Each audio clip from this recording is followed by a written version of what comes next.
After the Knicks beat the Suns, Kevin Durant had a lot to say about Quentin Grimes, and also Woj has given a massive update on the New York Knicks trade situation. So what's up, guys? Welcome back to Knicks Digest. My name is Chris, and we're going to jump right into things as we always do, because Kevin Durant shaded Quentin Grimes directly after the game in the press conference after the Knicks won 139 to 122 against the Phoenix Suns, where obviously it was highlighted by Jalen Brunson having a 50-point game and going 9 for 9 on 3, a historic stat line, one of the greatest Knicks games of all time by a single player, and just a great overall win, beating Kevin Durant, Bradley Beal, and Devin Booker in only their second game that they've ever all played together.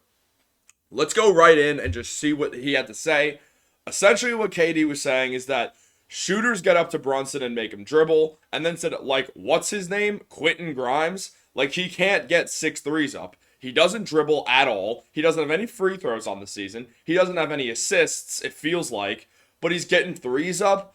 That's the stuff we can't have. It's frustrating, but we'll figure it out. Then also Grimes, who's the backup guard, finished with 9 points on 15 minutes with 3 for 6 shooting behind the arc.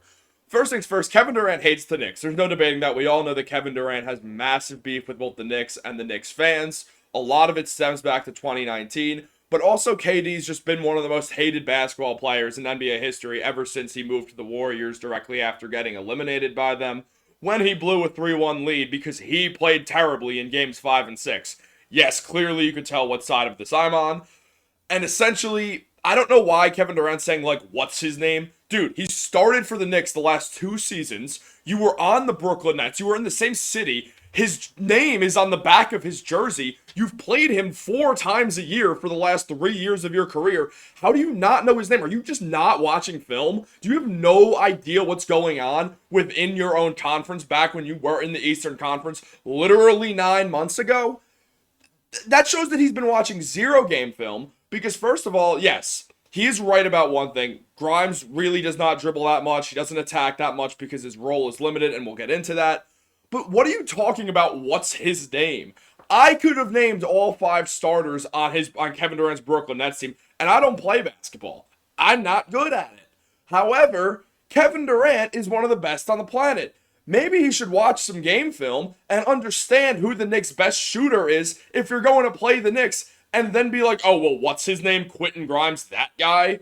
Who cares about him? I don't know. The opposing team probably should, considering last year he had the highest 3-point percentage on the Knicks outside of Brunson.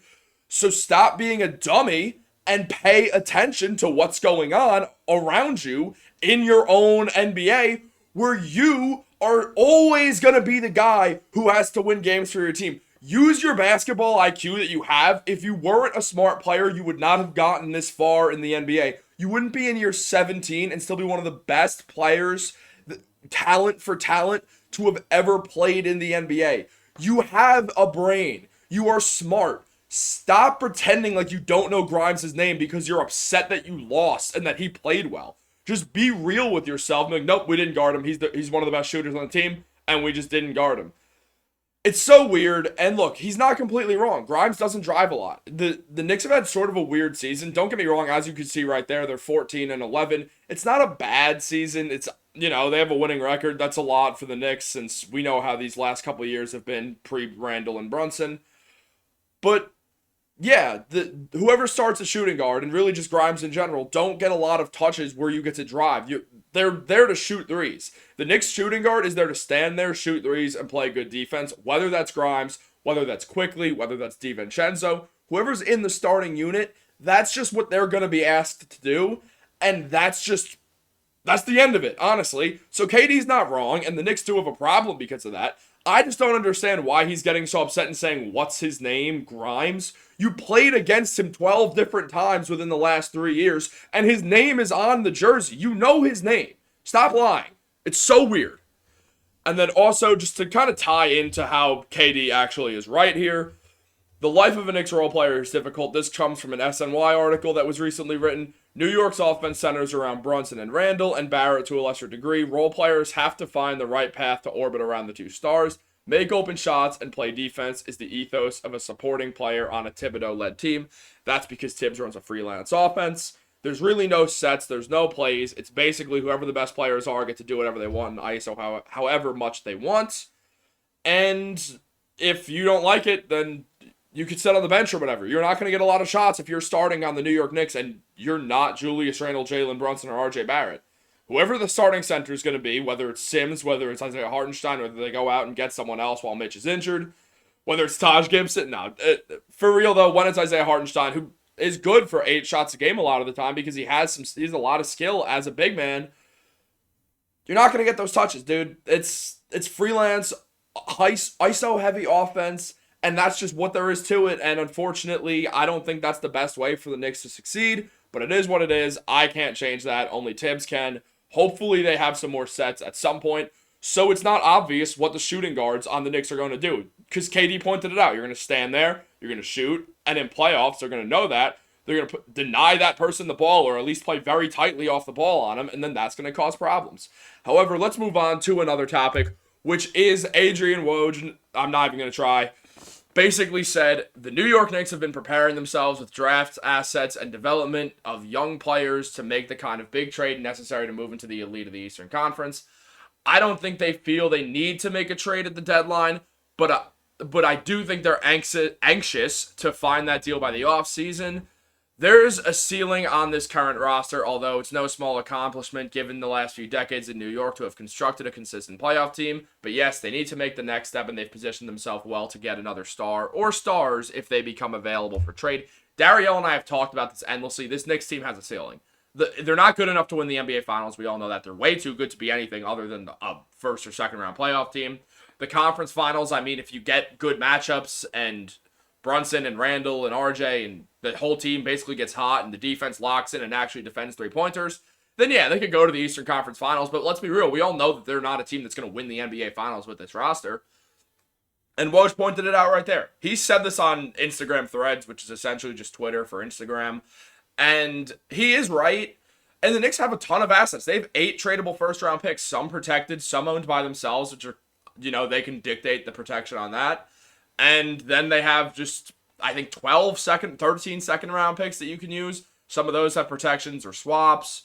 But you have a ton of assets, not to mention guys like RJ Barrett, who's just a tremendous player, who would be a pretty good guy to get back in any star trade package, or Emmanuel Quickley or Quentin Grimes. You could use the contract of Evan Fournier to move him, to make salaries work. So I do think the Knicks are going to make a push for someone at the deadline because clearly something has to change. This is a team that has a glaring hole, and that hole is they don't have a superstar, and it feels like a supporting cast of a championship team that just does not have that one superstar. Like, if the Knicks could find someone, preferably like a small forward or something, who could just request a trade, that would change everything, and the Knicks could get him and absolutely make a push for the title, whoever that guy may be. But it would have to be someone good. Like, we're not talking Zach LaVine here. We're talking upper echelon, top-tier, elite player. That's what the Knicks need. And right now, there's none on the open market.